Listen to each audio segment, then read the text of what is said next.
अस्सलाम वालेकुम स्टूडेंट्स। आज हम पढ़ने लगे हैं मॉलिक्यूलर फार्मूला और एम्पिरिकल फार्मूला के बारे में। तो मॉलिक्यूलर फार्मूला जो है ये हमें बताता है कि कितने टोटल एटम हैं किसी भी कंपाउंड के अंदर या मॉलिक्यूल के अंदर पाए जाते हैं। और दूसरा ये बताता है कि पहले तो ये बताता है टोटल नंबर ऑफ़ एटम कितने हैं किसी भी मॉलिक्यूल के अंदर या फिर कंपाउंड के अंदर, और कंप्लीट नंबर उनके कितने तादाद में पाए जाते हैं।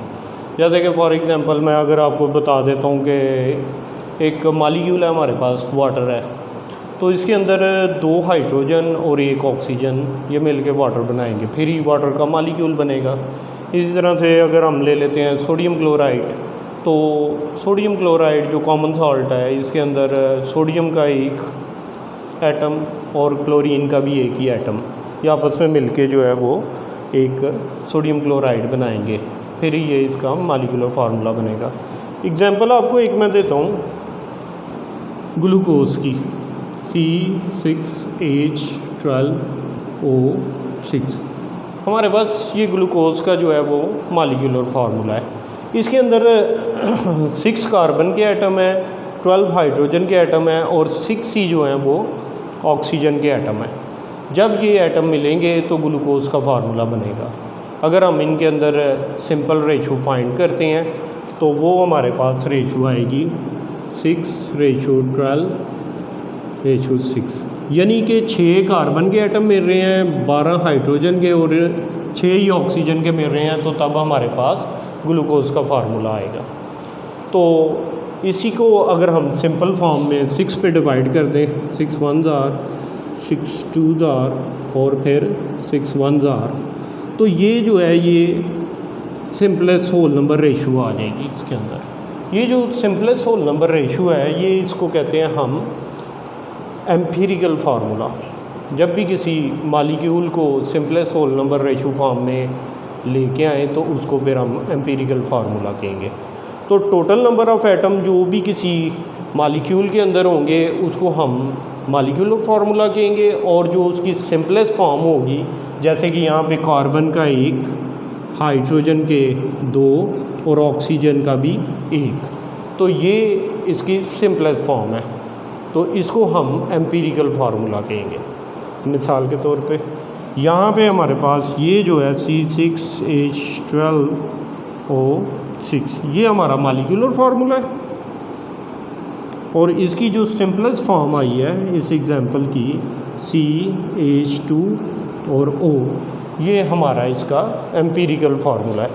इसी तरह से मैं आपको नेक्स्ट एग्जांपल आपको मैं देता हूँ कि हमारे पास है कुछ ऐसे एलिमेंट और कंपाउंड जिनका एम्पिरिकल और मॉलिक्यूलर फार्मूला जो है वो सेम ही रहता है, यानी कि उसके अंदर simple whole number ratio form नहीं आती। जैसे कि पहले मैं आपको एक मज़ीद 2 एग्जांपल और दे देता हूँ। हाइड्रोजन पर ऑक्साइड H2O2, यानी हाइड्रोजन पर ऑक्साइड के अंदर 2 हाइड्रोजन के और 2 ही ऑक्सीजन के मिलेंगे तो हाइड्रोजन पर ऑक्साइड बनेगी, और ये इसका मॉलिक्यूलर फार्मूला होगा। तो ये हम एग्जांपल इधर लिख लेंगे मॉलिक्यूलर फार्मूला की H2O2। अब इसको हम सिंपल होल नंबर रेशो में लेके आएंगे ताकि हमारे पास एम्पिरिकल फार्मूला आए, यानी 2 हाइड्रोजन के हैं और 2 ही ऑक्सीजन के हैं, तो इसको 2 के टेबल पर डिवाइड करेंगे, 2 1s are 2 1s are, यानी HO जो है ये इसका एम्पिरिकल फार्मूला है हाइड्रोजन पर ऑक्साइड का। इसी तरह से नेक्स्ट मैं एग्जांपल ले लेता हूँ बेंजीन का। बेंजीन के अंदर आपने क्या करना है कि C6H6, यानी कार्बन के भी 6 एटम लेंगे और हाइड्रोजन के भी 6 एटम लेंगे, ये इसका मॉलिक्यूलर फार्मूला होगा। यानी 6 कार्बन एटम मिलेंगे और 6 ही हाइड्रोजन मिलेंगे तो बेंजीन हमें हासिल होगी, यानी बेंजीन का एक मॉलिक्यूलर बनेगा। इसी तरह से अगर इसमें सिंपल होल नंबर रेशो लेके आए तो 6 1s are 6 पे डिवाइड कर देंगे, यानी CH जो है वो बेंजीन का एम्पिरिकल फार्मूला है। CH हमारे पास एम्पिरिकल फार्मूला आ जाएगा। अब मैं आपको बताऊंगा कि वो ऐसे एलिमेंट जिनका मॉलिक्यूलर फार्मूला और एम्पिरिकल फार्मूला सेम रहता है, क्योंकि इसकी सिंपल होल नंबर रेशो के अंदर नहीं आता। जैसे कि मेरे पास एक एग्जांपल है वाटर का H2O। अगर इसमें रेशो देखें तो 2 हाइड्रोजन के और 1 ऑक्सीजन का मिलके बनता है। इसको हम simple whole number ratio form में नहीं लेके आ सकते। तो इसका जो है H2O जो है वो एम्पिरिकल फार्मूला भी सेम है और मॉलिक्यूलर फार्मूला भी इसका सेम है। इसी तरह से मेरे पास एक और एग्जांपल है CO2 कार्बन डाइऑक्साइड,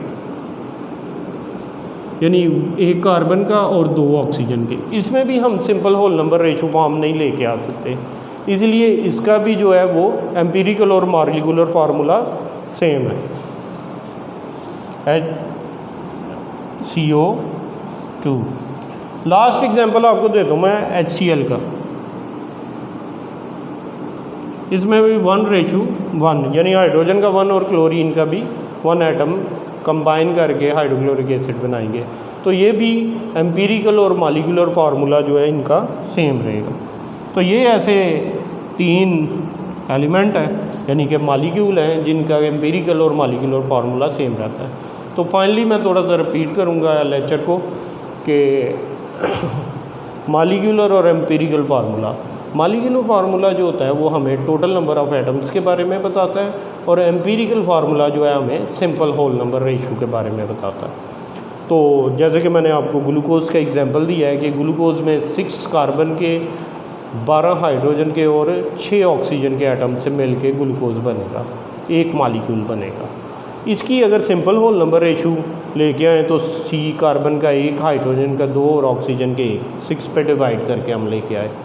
इसके अलावा मैंने आपको हाइड्रोजन पेरोक्साइड का एग्जांपल दिया और बेंजीन का एग्जांपल दिया। इन दोनों के सिंपल होल नंबर रेशो के अंदर लेके आए और टोटल नंबर ऑफ़ एटम से किस तरह से बनते हैं। फिर मैंने 3 एलिमेंट आपको बताए हैं जिनका मॉलिक्यूलर फार्मूला और एम्पिरिकल फार्मूला सेम रहता है, जैसे कि वाटर है, कार्बन डाइऑक्साइड है, हाइड्रोक्लोरिक एसिड है। क्योंकि इनमें सिंपल होल नंबर रेशो नहीं आती, इसलिए इनका मॉलिक्यूलर फार्मूला और एम्पिरिकल फार्मूला जो है वो सेम रहता है। थैंक यू, अल्लाह हाफिज़।